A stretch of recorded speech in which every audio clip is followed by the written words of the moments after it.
Мына мысалды қараңызшы. Балада ақыл бар, өйткені ол ана сорған кезде ішінен питание шығатынын біледі де емшекке қарай жармасады.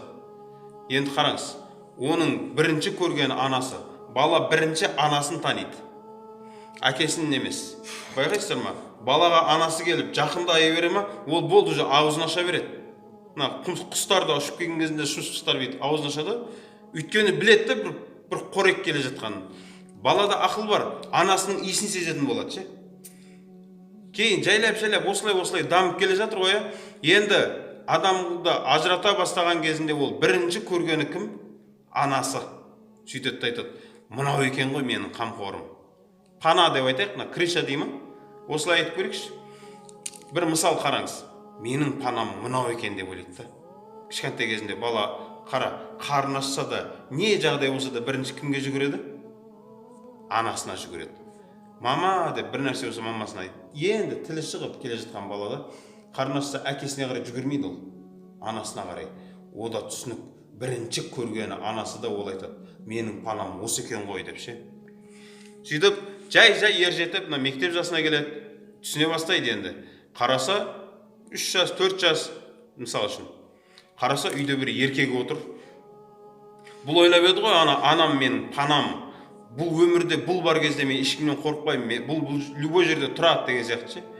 Қараса бір еркек отыр, бұның панам деп жүрген әйелді де анасын әкел, апар деп ары жұмсап жүгіртіп жатыр да. Сонда ойлайды, о, мынау не де болса, мынау вообще одан да зор біреу болды ғой, мынау мықты.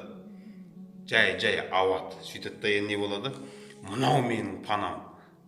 Әке деген асқар тау деген білесіздер ма? Енді ол бала не дейді? Әкем менің панам. Әкем барда мен ешкімнен қорықпаймын. Әкем барда мен кез келген жетістікке жетем деген сөздер пайда болады балада. Байқайсыздар ма?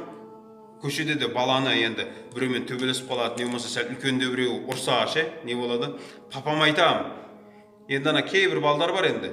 Мамам айтам дейтін. Мамасы бастықтар да. Мамасы бастықтар.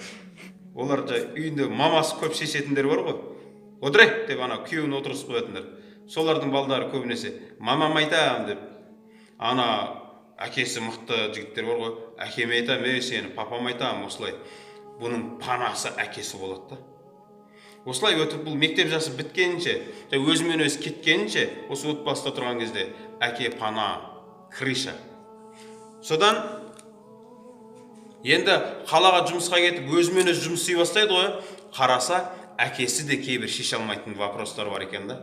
Сол кезде енді жұмысында басшылар біреуіне қарайды, қараса, бар, кел, жұмыстан шығарып жіберем, қуып жіберем, кетіріп жіберем, келтіріп жіберем деп біреу отыр да. Мынау екен ғой дейді да. Сөйтіп соған жәрбеңдей бастаймыз енді.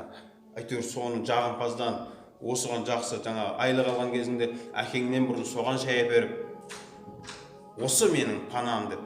Енді бізде бар нәрсе ғой жігіттер, рас. Жұмыс істей бастайсың, әйтеуір бір пана керек, крыша керек.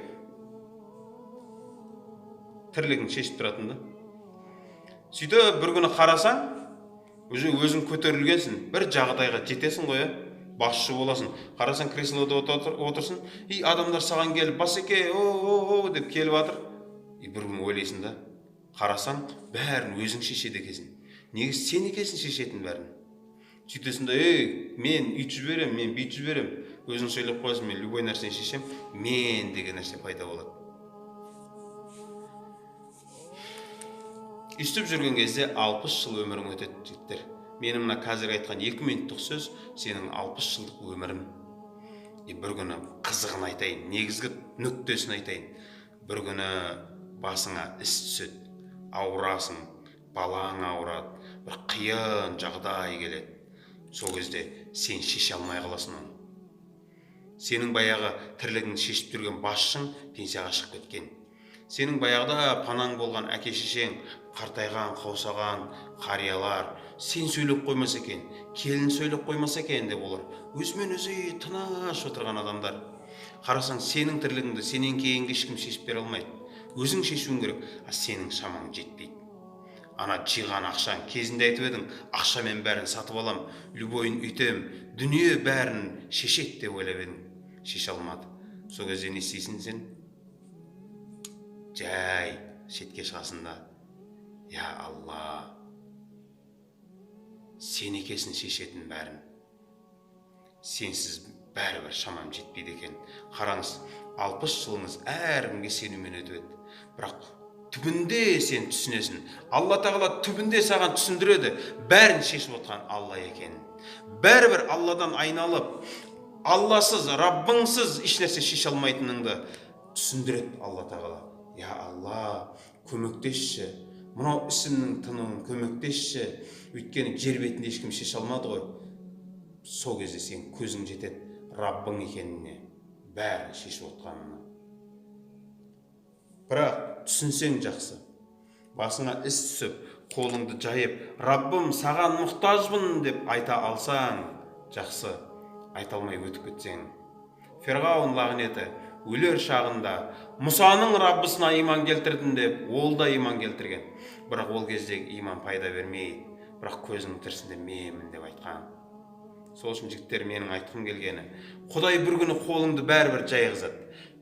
Жайғызады қолыңды бір күні. Жай өзің.